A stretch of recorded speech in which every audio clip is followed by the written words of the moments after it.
Good evening. How are you? कैसे हैं आप लोग? Very good.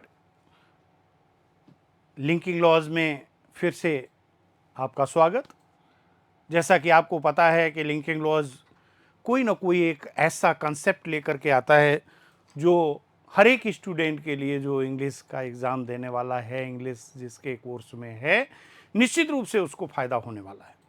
इंग्लिश लैंग्वेज कई रूपों में अलग अलग तरीके से प्रयोग में आने वाली चीज़ों को लेकर के लिंकिंग लॉज उपस्थित होता है यहाँ पर। उसी के लिए यहाँ पर देखिएगा एक ऐसा टॉपिक जो निश्चित रूप से आपके सारे एग्जाम्स में आपके आने वाला है, और वो है पैसिव कंस्ट्रक्शन कह सकते हैं या वॉइस कह सकते हैं उस चीज़ को, और उससे रिलेटेड सेंटेंसेस आपको जो है एक्सरसाइज के लिए सेंटेंसेस, बहुत सारे सेंटेंसेस आपको मिलने वाले हैं। तो यहाँ पर देखिएगा हम लेकर के आए हैं 50 सेंटेंसेस की एक पूरी सीरीज यहाँ पर अभी आज आपके लिए, जिसमें आपके assertive sentence, interrogative sentence, imperative sentence, सभी प्रकार के सेंटेंसेस आपको देखने को मिलेंगे और आपको कंसेप्ट्स भी क्लियर होगा कि यहाँ पर किस तरीके से हमें सेंटेंस को सॉल्व करना है। यहाँ पर देखिएगा फर्स्ट सेंटेंस आपके लिए दिया गया है, C has not learned a lesson. C has not learned. Options दिए गए हैं, ऑप्शन दिए गए होंगे चार ऑप्शन, क्योंकि हर टेस्ट में आपके ऑप्शंस दिए जाते हैं। तो यहाँ पर देखना पड़ेगा आपको। सबसे अच्छा तरीका बता देता हूँ मैं, पहले सेंटेंस से ही बताना शुरू करता हूँ। पहले सेंटेंस से आपको एक अच्छा तरीका बताता हूँ कि जो हेल्पिंग वर्ब आपकी दी गई है, उस हेल्पिंग वर्ब को आपको क्या करना है, उस हेल्पिंग वर्ब को देखना है। और हमारे देखिएगा पहले वाली क्लासेस आप अगर देखेंगे पैसिव कंस्ट्रक्शन की, तो उसमें पूरी टेबल्स बनी हुई हैं हेल्पिंग वर्ब्स की। कौन सी हेल्पिंग वर्ब किस में चेंज होती है, वो सारी की सारी टेबल। जैसे कि यहाँ पर हैज़ दिया गया है, हैज़ नॉट दिया गया है, तो इसका चेंज होकर के हैज़ नॉट बीन या हैव नॉट बीन होना चाहिए। सब्जेक्ट के अकॉर्डिंग हैज़ नॉट बीन या हैव नॉट बीन आना चाहिए। यहाँ पर कहाँ पर आ रहा है हैज़ नॉट बीन? एक तो देखिएगा ये आ रहा है सेकेंड सेंटेंस में, और कहीं पर आ रहा है, और कहीं पर भी नहीं आ रहा है। तो निश्चित रूप से अब आपको सारे ऑप्शंस देखने की आवश्यकता नहीं है। क्या करना पड़ेगा, हैज नॉट बीन वाला सेंटेंस देखिए और ये सेंटेंस आपका राइट होगा। It is right sentence. Okay, इसी तरीके से सारे सेंटेंसेस आप देखने की कोशिश करें। बहुत आनंद आने वाला है, बहुत देखिएगा आपको इंटरेस्ट आने वाला है कि इसमें वास्तव में ऐसे करना चाहिए। अरे बहुत आराम से आप इस टॉपिक को कवर कर सकते हैं। Second sentence is here, he is going to do his work. Is going to दिया गया है और गोइंग टू वाले वाक्यों में बी जुड़ा होता है। तो यहां पर देखो गोइंग टू भी किस में आ रहा है, सेंटेंस में कहीं पर भी गोइंग टू भी दिख रहा है, और इसमें नहीं है, इसमें भी नहीं है। इसमें गोइंग टू भी दिया गया है सी में, और डी में दिया गया है ना, इन दोनों में दिया गया है। एक में इज दिया गया है और एक में वॉज दिया गया है। तो गोइंग टू वाले वाक्यों में दोस्तों सेम हेल्पिंग वर्ब रहती है, इसका मतलब इज होना चाहिए। तो आंसर कौन सा सही होगा? C is the right answer. C answer बिल्कुल सही होगा, है ना। एकदम बहुत अच्छी तरीके से देख लीजिएगा।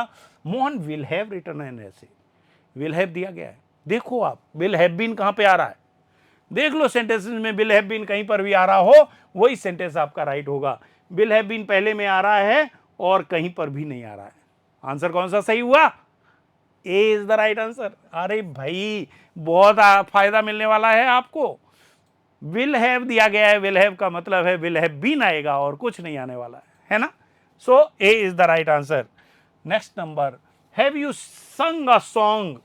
Have you sung a song, word दिया गया संग अ सॉन्ग, हैव दिया गया, और अभी मैंने बताया था पहले ही सेंटेंस में हैज बीन और हैव बीन आता है ना। तो देखो यहां पर हैज बीन और हैव बीन कहां पर आया हुआ है, हैज एक्टिव ऑब्जेक्ट और बीन बाद में होगा। तो हैज अ सॉन्ग, संग आ रहा है, हैज बीन यहां पर आ रहा है, यहां पर देखिएगा आ रहा है ये हैज आ रहा है, ये बीन आ रहा है और एक्टिव ऑब्जेक्ट आ रहा है, इसलिए D is the right answer. D answer बिल्कुल सही है ना। D is the right answer. Next number, let them play cricket. Let them play cricket, ये कौन सा है? ये इंपरेटिव सेंटेंस है। कौन सा सेंटेंस है? Imperative sentence. अरे भाई इंपरेटिव सेंटेंस में जब बाकी लेट से शुरू हो तो लेट ही आएगा निश्चित रूप से। तो यहां पर देखो लेट 3 में आ रहा है, चौथा तो आंसर रॉन्ग हो गया है ना। और उसमें बी आना चाहिए, ऑब्जेक्ट के बाद क्या आना चाहिए, बी। तो बी कितने में आ रहा है, यहां तो लेट आ रहा है दोनों में, यहां पर बी आ रहा है 2 में, है ना, और यहां पर थर्ड फॉर्म है और यहां पर केवल फर्स्ट फॉर्म का प्रयोग किया गया है। तो थर्ड फॉर्म आती है ना पैसिव में, तो आंसर कौन सा सही होगा, A is the right answer, A answer बिल्कुल सही है। And then after next number, don't beat the servant, ये निगेटिव सेंटेंस है किसका, इंपरेटिव सेंटेंस का। इंपरेटिव का निगेटिव है जिसमें लेट के साथ में नॉट भी आना चाहिए और बी भी आना चाहिए, लेट आना चाहिए, नॉट आना चाहिए और बी आना चाहिए। कितने में आ रहा है, ये देखिएगा डी में आ रहा है, लेट, नॉट और बी, और थर्ड फॉर्म दी गई है ना। कौन सा आंसर सही हुआ, D is the right answer. And then after next number, a letter has not been written by me. अब ऐसा नहीं है कि एक्टिव से पैसिव भी आता है, पैसिव से भी एक्टिव आता है, कुछ सेंटेंसेस पैसिव टू एक्टिव भी यहां पर मिलेंगे आपको। A letter has not been written by me, I have not written a letter, क्या आ जाएगा, बाय मी दिया गया है तो मी है तो सबसे पहले आई आ जाएगा, और आई के साथ में अब क्या आना चाहिए, हैव आना चाहिए, बीन हट जाएगा, बीन क्या होगा, हट जाएगा, जो जोड़ते हैं उसी को हटा देते हैं, है ना। तो I have not, third form आ जाएगी written a letter, I have not written a letter, A is the right answer, A answer बिल्कुल सही है आपका। And then after next number, a good poem was composed by the poet, ये भी passive का वाक्य है, और वॉज वर्ग के साथ में देखिएगा यहां पर थर्ड फॉर्म दी गई है, इसके मतलब सेकंड फॉर्म का प्रयोग होगा। अब सेकंड फॉर्म देख लो सेंटेंस में कहां पर प्रयोग में आ रही है, सेकंड फॉर्म केवल आ रही है आपकी बी। और जरूर आप कमेंट करके बताइए क्या ये तरीका आपको अच्छा लगा, लिंकिंग लॉज का ये तरीका क्या ऐसा ही होना चाहिए या नहीं होना चाहिए, निश्चित रूप से आपको बताना है, कमेंट करके बताइएगा। तो the poet composed a good poem is the right answer. And then after next number, has your work been finished by you, has दिया गया है, यहां पर बीन दिया गया है, इसका मतलब क्या हुआ कि अब हैज और हैव आना चाहिए, हैज और हैव थर्ड फॉर्म होना चाहिए यहां पर। तो हैज और हैव कहां पर दिया गया है, इन दोनों में दिया गया है, यू के अनुसार यू होना चाहिए, यू के अनुसार हैव होना चाहिए, यू आया इधर तो प्लूरल नंबर के साथ में किसका प्रयोग किया जाता है, हैव का प्रयोग किया जाता है। तो have you finished your work is the right answer.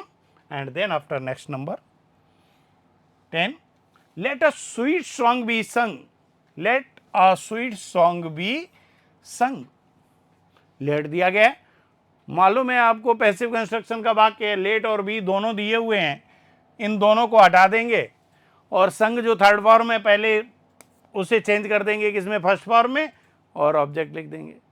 तो sing a sweet song is the right answer, है ना, sing a sweet song is the right answer, ये आपका बिल्कुल सही जवाब है। और इसके बाद में नेक्स्ट नंबर आता है, द जज gave him 2 weeks to pay the fine, the जज गैव हिम, वर्ब की सेकंड फॉर्म दी गई है, वर्ब की सेकंड फॉर्म दी गई है तो क्या आना चाहिए, वॉज या वर का प्रयोग होना चाहिए, किसका प्रयोग होना चाहिए, वॉज या वर, और 2 वीक्स दिया गया है, सब में आ रहा देखिएगा, नहीं हिम दिया गया है, हिम का मतलब ही आना चाहिए।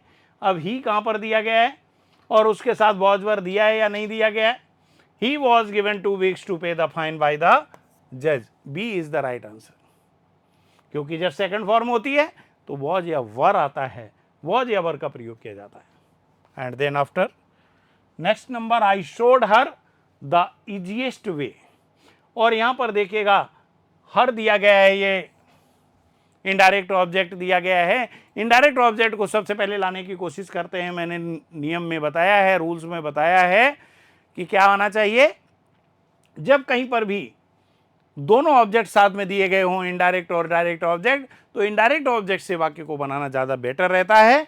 यहां पर देखिएगा जब हर को इधर लाएंगे सी आ जाएगा, सी के साथ में वॉज आना चाहिए, वॉज वर्ब होना चाहिए, क्योंकि वर्ब की यहां पर सेकंड फॉर्म दी गई है। So C was showed the easiest way is the right answer, है ना। And then after next number 13, she expects immediate help, she expects immediate help, immediate help, immediate help कहां पर आ रही है, एक में ही आ रही है, यहां पर बी में आ रही है, तो B is the right answer, B आपका सीधे सीधे आंसर्स मिल जाते हैं, केवल एक बार समझने की जरूरत है और कोई खास बात नहीं है। Students will where summer dress, summer dress आना चाहिए और विल दिया गया है तो विल भी आना चाहिए। विल भी कहां पर आया हुआ है देखिएगा, 2 में आया हुआ है, सी में आया और डी में आया हुआ है, लेकिन यहां पर स्टूडेंट्स दिया गया है, यहां समर ड्रेस आना चाहिए तो C is the right answer. Summer dress will be worn by the students. And then after next number, the idea has interested me, I has दिया गया है, हैज बीन और हैव बीन आना चाहिए, आई के साथ हैव बीन आ रहा है पहले ही सेंटेंसेस में, तो A is the right answer. A answer बिल्कुल सही है, perfect answer. Most people oppose this idea, this most people oppose first form है, फर्स्ट फॉर्म है तो इज आर एम का प्रयोग होना चाहिए। अब इज आर एम किस में आ रहा है, 3 में आ रहा है। The idea is opposed by most people, D में बिल्कुल सही परफेक्ट आंसर आ रहा है, D is the right answer, D answer बिल्कुल आपका सही है।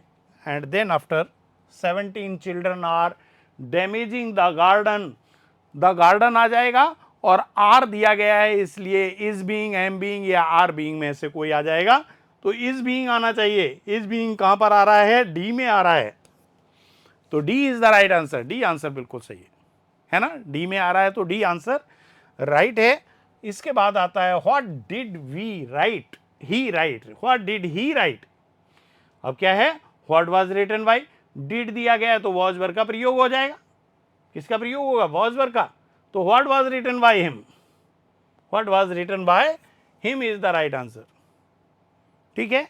And then after number 19, the milkman brings the milk to my door, the milk, यहां पर देख लीजिएगा सभी में द का प्रयोग है, द मिल्क इज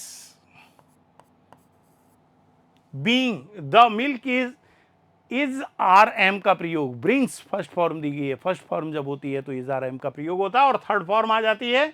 यहां पर थर्ड फॉर्म कहां पर आ रही है, milk is brought by my door, brought to my door by the milkman, A is the right answer, A आपका आंसर बिल्कुल सही है।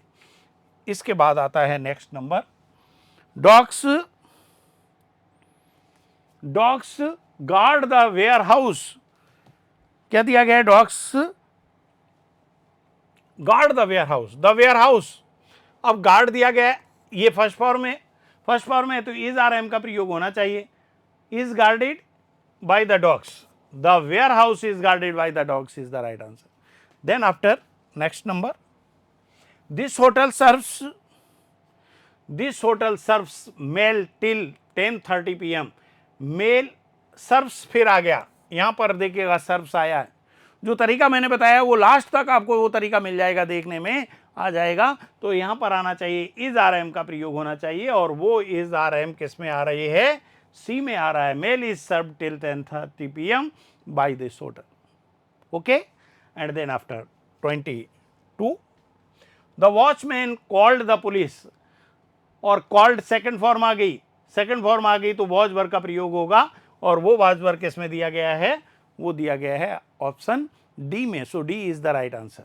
And then after next number 23rd, the postman has left the letter in the mail, has दिया गया है तो has been और have been आ जाएगा, हैज बीन और हैव बीन आ जाएगा, तो the letter has been left in the mail box by the postman, और the letter has been lefting गलत हो जाएगा, B is the right answer, B answer बिल्कुल सही है। और इसके बाद आता है 24th, someone will have opened gates of the hall, someone will have आ गया, विल हैव का मतलब क्या हुआ, विल हैव बीन होना चाहिए, क्या आना चाहिए, विल हैव बीन हो जाना चाहिए, तो gates of the hall, will have been कहां पर आ रहा है, ये आ गया लास्ट में, gates of the hall will have been opened is the right answer, D is the right answer. तरीका कैसा लग रहा है आपको, क्या समझ सकते हैं, अच्छी तरह से याद कर सकते हैं, बिल्कुल कर सकते हैं, केवल टेबल लर्न करनी है आपको, जो हमारी टेंसेस की टेबल है उसको लर्न कर लीजिए और इस नियम के अनुसार आगे बढ़ते चले जाइए। The lawyer had given him the details of will, the details of will, details of will, है ना। तो the details had given, had दिया गया है तो हैड बीन कहां पर आ रहा है, देखो हैड बीन कहां पर आ रहा है, ये हैड बीन आ रहा है, ये हैड बीन आ रहा है, और he had been given the details of will by the lawyer is the right answer, B is the right answer. And then after next number, boys of above 18 years will man this ship, man this ship, will दिया गया है, will भी आना चाहिए, कहां पर will भी दिया गया है, यहां पर देखिएगा will been, will be, C में दिया गया this ship will be manned by the boys of above 18 years, है ना, C is the right answer. And then after next number,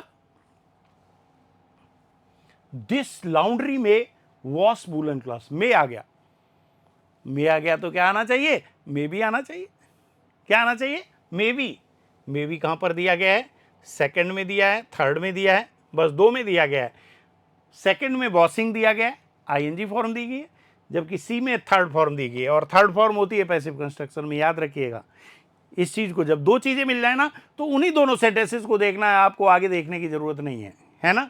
दोनों में देखा, एक में फर्स्ट फॉर्म में आईएनजी थी और एक में थर्ड फॉर्म थी, तो फर्स्ट फॉर्म में आईएनजी आती नहीं है, थर्ड फॉर्म आती है, इसलिए C is the right answer, 27th।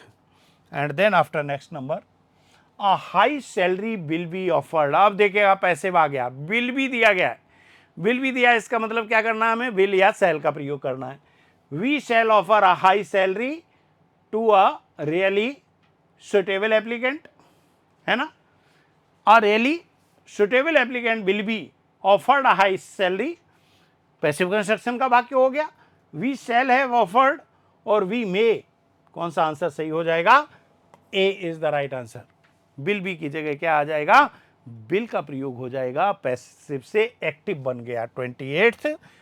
इसके बाद आता है 29th, letter has not been written by me, has not been दिया गया है, इसके मतलब हैज नॉट या हैव नॉट का प्रयोग करना है, कहां पर आ रहा है हैज नॉट या हैव नॉट देखिए दो में आ रहा है, तीसरे में हैज नॉट आ रहा है, चौथा गलत है ये तो बिल्कुल, और आई के साथ फिर हैज आता नहीं है कहीं पर भी, आई के साथ में हैज का प्रयोग नहीं होता, हैव का प्रयोग होता है, तो ए और बी में से सही होना चाहिए, और बी में वर्ब की सेकंड फॉर्म दी गई है, आपको मालूम है वर्ब की सेकंड फॉर्म होगी तो पैसे बनेगा ही नहीं, है ना, तो क्या आ जाएगा, सॉरी प्रेजेंट परफेक्ट में क्या आता है, थर्ड फॉर्म आती है, तो थर्ड फॉर्म किस में दी गई है, ए में दी गई है, I have not written a letter is the right answer, I have not written a letter is the right answer. And then after next number, a good poem was composed by the poet,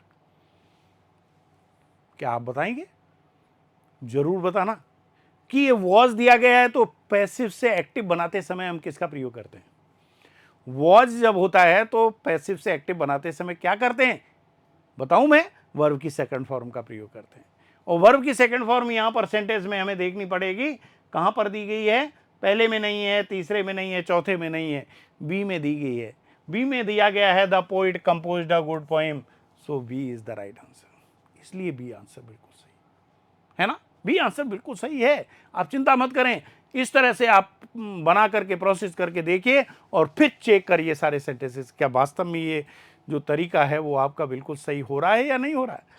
yes, next number sentence है, the prime minister was to have made a speech to the nation, और आपको देखना है was to have made a speech to the nation दिया गया है, a speech to the nation is to made by the prime minister, है, a speech to the nation was to have been made, a speech to the nation is to made by the prime minister, a speech to the nation will have made by the prime minister, और a speech to the nation shall have नहीं आएगा, क्या आ जाएगा, is, है ना, किसका प्रयोग होगा, इसका प्रयोग होगा, A is the right answer.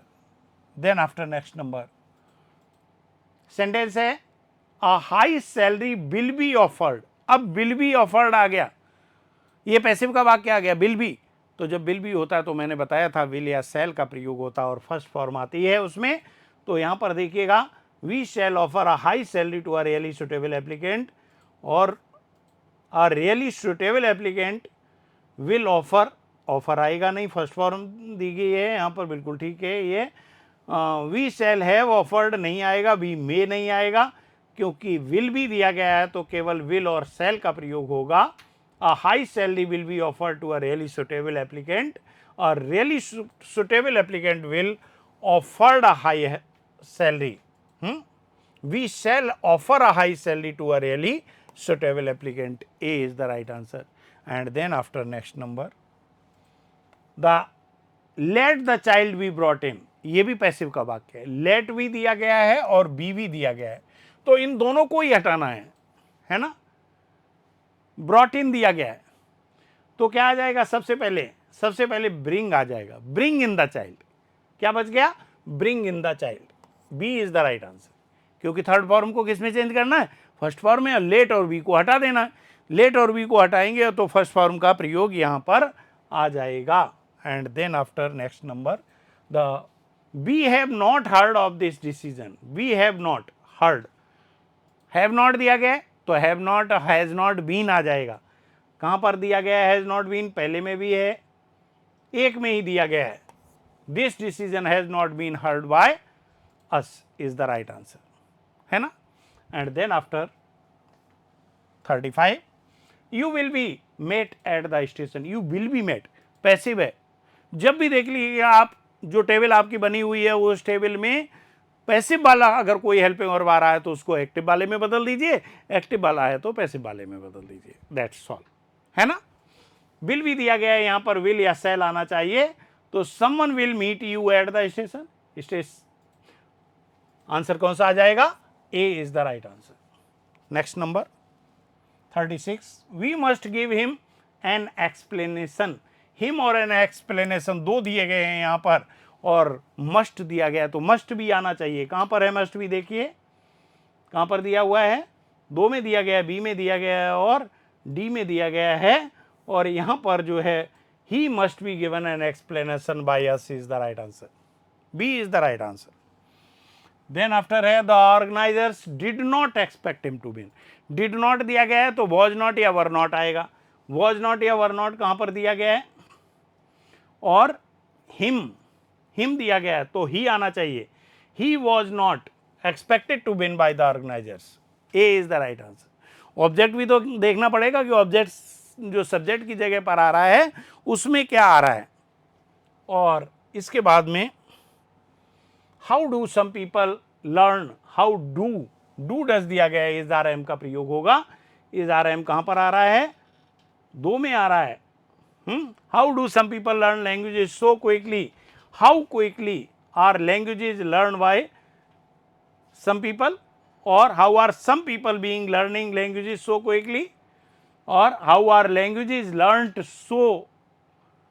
तो यहां पर देखिएगा how quickly are languages learned by some people is the right answer. कौन सा आंसर सही होगा, D is the right answer, D answer आपका बिल्कुल सही है, राइट आंसर है। और इसके बाद में आता है 39, the letter might have been. अब माइट हैव बीन है तो माइट हैव आ जाएगा। अब माइट हैव कहां पर दिया है, देखिएगा सी में दिया हुआ है, तो आंसर कौन सा सही हुआ, C is the right answer. Might have हो गया, माइट हैव का माइट हैव बीन हो गया, है ना। और इसके बाद में आता है आई wasn't given the information I needed, the information I needed did not give me, was not दिया गया, was not given the information, तो यहां पर क्या आ जाएगा, अब the information I needed didn't give me, I needed information not given, they wasn't given me the information needed I wasn't given, तो यहां पर वॉजंट की जगह डिडंट आ जाएगा, क्या आ जाएगा, डिडंट आ जाएगा। So A is the right answer, A answer बिल्कुल सही है। इसके बाद में नेक्स्ट आता है the doctor has advised me, has been और हैव बीन हो जाएगा, पैसे में क्या हो जाएगा, हैज दिया गया है तो हैज बीन या हैव बीन हो जाएगा। I have been advised to take complete rest by the doctor, है आई हैव बीन एडवाइज्ड, बिल्कुल सही, A is the right answer, A answer बिल्कुल सही है। और इसके बाद चलते हैं आगे 42 में, और 42 क्या दिया हुआ है, even the most difficult of task can भी दिया गया। अब यहां पर केवल क्या बचेगा, यहां पर केवल कैन बचेगा। कैन कहीं पर दिया गया है, hard work and practice can solve even the, can solve task of great difficult of task can be solve by hard work and patience could have, आर ये भी गलत है। तो क्या आ जाएगा, hard work and patience, hard work and patience can solve even the most difficult of task. A is the right answer. यहां पर आंसर कौन सा सही है, ए आंसर बिल्कुल सही है।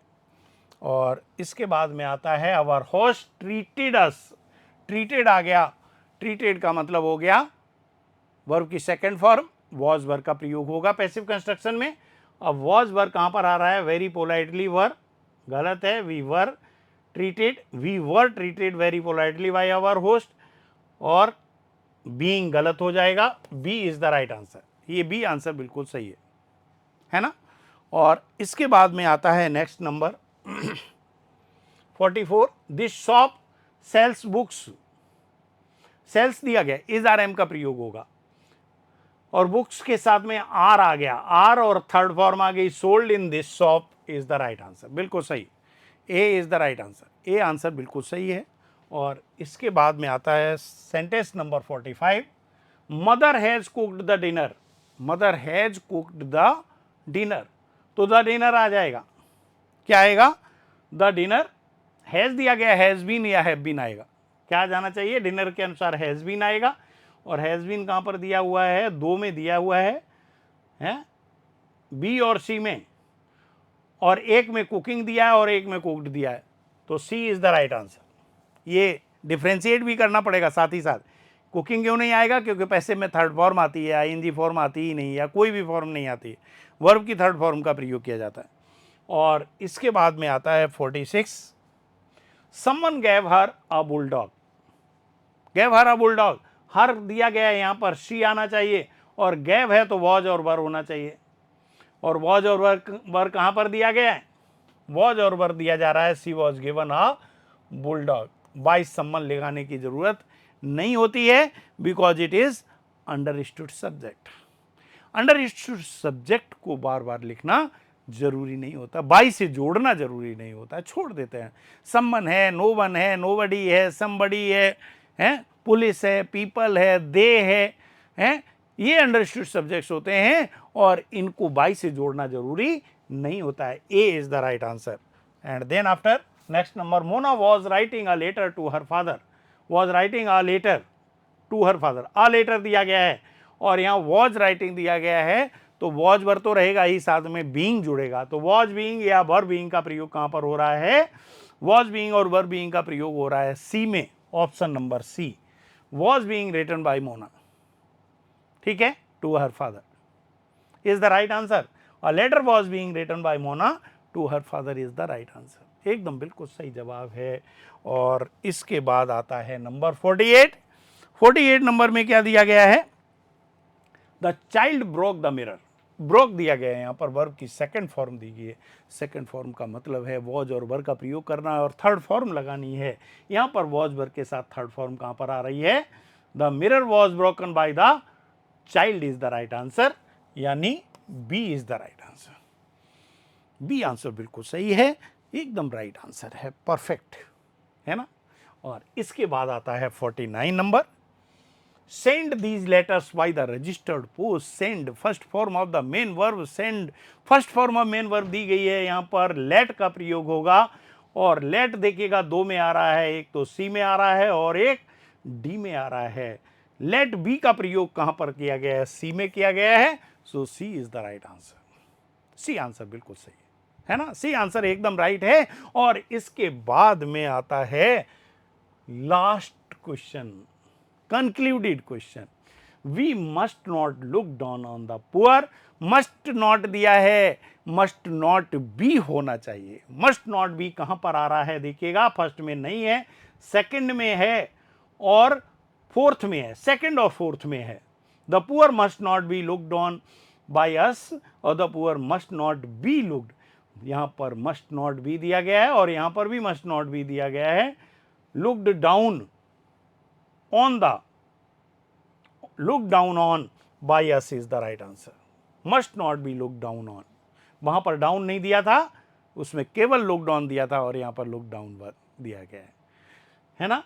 इस तरीके से आपने ये अभी 50 सेंटेंसेस पढ़े पैसिव कंस्ट्रक्शन के, जिसमें किसी में एक्टिव से पैसिव में चेंज करना था, किसी को पैसिव से एक्टिव में चेंज करना था, और आपको एक अच्छा तरीका बता दिया कि जो टेबल है हमारी, देख लीजिएगा हमारे जितने भी पैसिव कंस्ट्रक्शन के रूल्स हैं, कॉन्सेप्ट्स हैं, उसमें देखिए टेबल बनी हुई है, उस टेबल को देखिए, उस टेबल को देख करके आपको पता चल जाएगा कि हमें कौन सी हेल्पिंग वर्ब किस पे चेंज करनी है ना। इस तरीके से अगर आप करेंगे आपका टाइम बचेगा, और टाइम बहुत ज़्यादा बचेगा, इतना टाइम बचेगा कि आप लॉ के या अन्य किसी पेपर को बड़े आराम से कर सकते हैं। So thank you very much for joining the class. आज क्लास को यहीं पर मैं वाइंड अप करता हूं और कल फिर मिलूंगा आपसे ठीक इसी समय। देखते रहिए, दोस्तों को भी बताइए, लिंकिंग लॉज इस तरह के कंसेप्ट लाता रहता है और उन कंसेप्ट को देख करके आप निश्चित रूप से फायदा उठा सकते हैं जनरल इंग्लिश के लिए, इंग्लिश लैंग्वेज के लिए। Thank you very much and good day.